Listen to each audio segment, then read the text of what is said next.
Ah, le CAC 40 était privé de sa boussole américaine aujourd'hui alors que les marchés US étaient fermés pour la journée de commémoration de la fin de l'esclavage. Résultat, l'indice français clôture cette journée, dépourvu d'ailleurs d'indicateurs économiques majeurs, en net repli, moins 1,01% vers les 7314 points et 2,6 milliards d'euros échangés.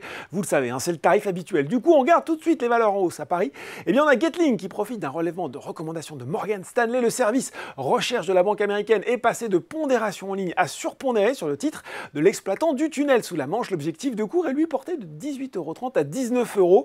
SEB grimpe aussi, tout comme EuroAPI, alors que s'ouvre le salon du Bourget. Eh bien, Safran et Airbus prennent de l'altitude. L'avionneur européen qui a annoncé une commande record de 500 appareils monocouloirs de la famille A320 auprès de la compagnie aérienne indienne Indigo sur le CAC 40. Les bancaires, Société Générale et BNP Paribas sont également bien orientés. Puis sur le SRD, c'est une troisième séance de progression pour Metabolic Explorer qui grimpe de 7%. Du côté des valeurs en baisse, toujours très volatile, ça ne surprendra personne. Orpea repère 14,7% aujourd'hui devant ses plus inhabituels Sartorius Teddy, moins 12,8% après son avertissement sur résultat de vendredi. Le fournisseur de l'industrie des biotechnologies qui s'attend désormais à une marge brute d'exploitation courante d'environ 30%. Bon, c'est pas mal, alors qu'il tablait auparavant sur un niveau similaire à celle de l'année précédente, soit 35%. Le chiffre d'affaires devrait, lui, désormais se replier de 10 à 15% contre l'estimation précédente d'une hausse comprise entre 0 et 5%. Dans la foulée, JP Morgan a baissé son objectif de cours sur le titre de 400 à 345 €.